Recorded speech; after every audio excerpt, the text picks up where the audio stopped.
E aí, galerinha, vamos lá para nossa última propriedade coligativa. Uma parte dela vocês já ouviram falar, né? O nome dela é osmocopia. Vocês já ouviram falar lá na primeira série com a professora Raquel, a osmose. Todo mundo vai lembrar da lesma, mata-lesma, né? Botando sal em cima. A gente vai retomar um pouquinho esse conceito aí e discutir um pouquinho o que é essa propriedade coligativa, tá? Então, ela é o quê? É o aumento da pressão osmótica. Eu não sei o que é pressão osmótica. Tudo bem, vamos olhar o que ela é. Então, nessa propriedade ocorre o aumento da pressão osmótica. A pressão osmótica é representada pela letra π, que não tem nada a ver com 3,14 lá da matemática. De um solvente puro pela adição de um soluto não volátil. Então, quando a gente tem um solvente puro, como a água pura, digamos assim, e nós adicionamos um soluto, né? Misturamos um soluto, tipo sal, né? Isso aumenta a pressão osmótica do solvente. Então, primeiro temos que relembrar o que é osmose, segundo, o que é pressão osmótica e terceiro, ver mais uns exemplos, certo? Então, olha só esse exemplo aqui que eu botei para vocês. Aqui a gente tem um copinho, né? Aqui desse lado eu tenho uma solução que ela é concentrada, ou seja, tem uma concentração maior que a solução desse outro lado, que era uma solução diluída, mais fraca, né? E entre as duas eu coloquei uma membrana semipermeável, MSP, membrana semipermeável. O que é isso?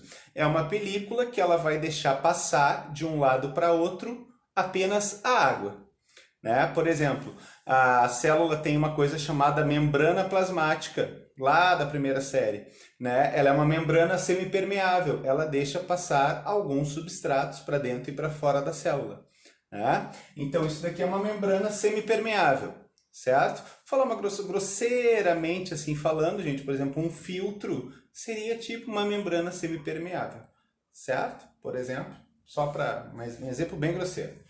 Né? Então aqui é uma membrana semipermeável. Se eu deixar esse sistema parado por algum tempo, né? 10, 15, 20, meia hora, 2 horas, que seja, o que eu vou observar depois de um certo tempo? Que o volume de água desse lado que tinha solução mais concentrada aumentou. E esse outro lado que tinha solução mais diluída, o volume de água diminuiu. Né? Ou seja, ocorreu uma passagem de água do lado mais diluído para o lado mais concentrado. Né? Ou seja, aconteceu a passagem de água do lado que tinha menos concentração para o lado que tem mais concentração. Né? Esse processo de passagem de água é o que vocês viram lá na primeira série, que a gente chama de osmose. Né? A osmose é a passagem de um solvente, no caso aqui da água, do meio menos concentrado para o mais concentrado. Certo? Então, aqui ela vai passando até que as duas soluções fiquem com a mesma concentração.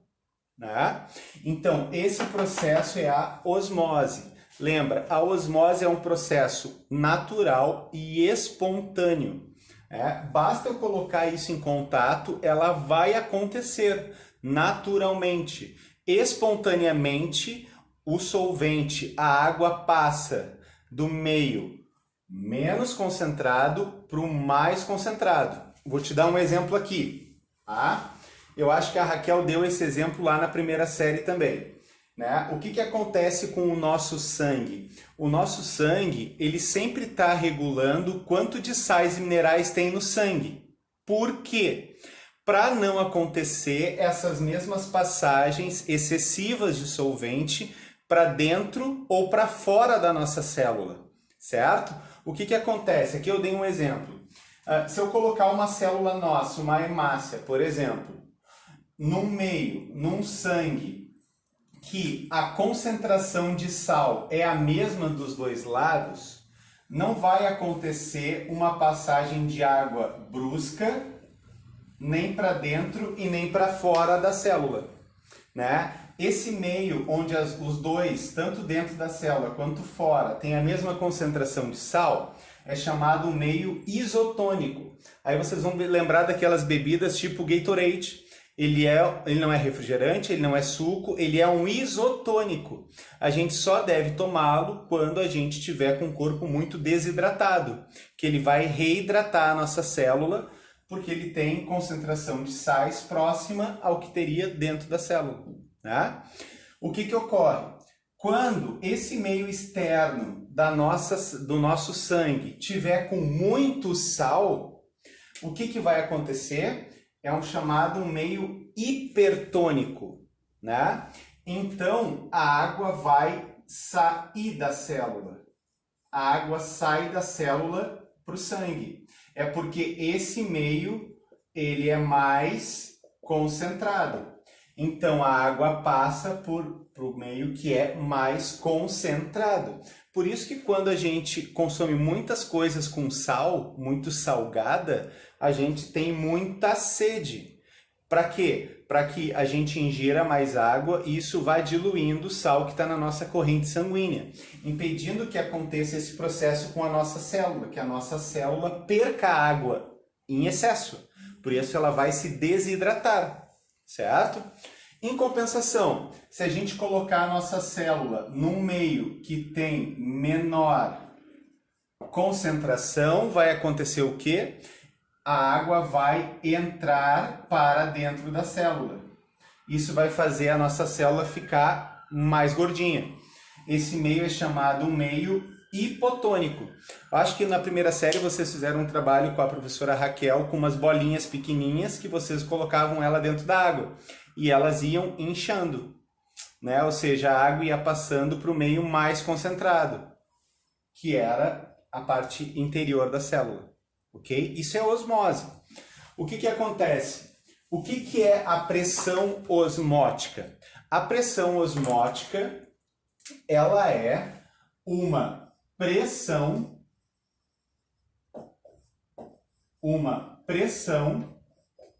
que eu teria que fazer para impedir a osmose de acontecer, né? Ela é uma osmose inversa.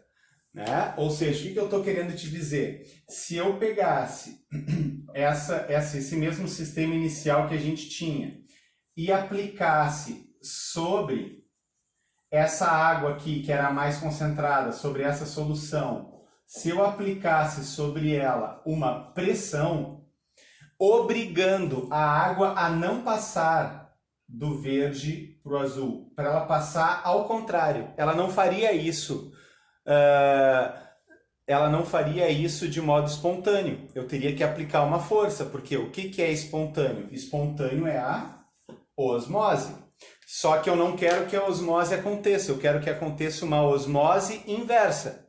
Então eu tenho que aplicar uma pressão para forçar a água a passar para o lado contrário do que ela naturalmente iria passar. Isso é chamada de pressão osmótica. Quanto mais concentrado tiver essa solução, maior a pressão que eu tenho que aplicar aqui para a água passar para o que está mais diluído, né? Esse processo, gente, ele é muito usado na dessalinização da água do mar. O que é dessalinização? Tirar o sal da água do mar, ou seja, purificar a água do mar para depois ela ser potável, né, para nosso consumo. Se faz isso, é um equipamento chamado dessalinizador. Vários navios transatlânticos, esses navios de cruzeiro, possuem esses equipamentos, né, que eles vão dessalinizando a água do mar. Não é por aquecimento, não é por nada disso. Eles pegam a água do mar e forçam ela por pressão a passar por uma membrana semipermeável. E todos os sais minerais ficam nessa membrana. E do outro lado acaba saindo quase água pura, digamos assim, né? Então, isso não iria acontecer se eu não aplicasse uma pressão, que é a pressão osmótica, certo? Então, a gente finaliza aí essas propriedades coligativas com essa pressão osmótica e o conceito de osmose. Bueno, então a gente está finalizando aí todas as propriedades coligativas. Então, vê aí se gostou do vídeo, se não gostou, vê o que a gente pode mudar aí, deixa o teu like aí, deixa algum comentário sobre o vídeo, coisas que a gente pode mudar e fazer eles melhor, a gente sempre pode melhorar, né? E lá no portal, então, essa semana vão ter atividades sobre essas 4 propriedades coligativas e sobre o diagrama de fase, certo? Fiquem bem aí, fiquem em casa, e bons exercícios, boas aulas. Até mais!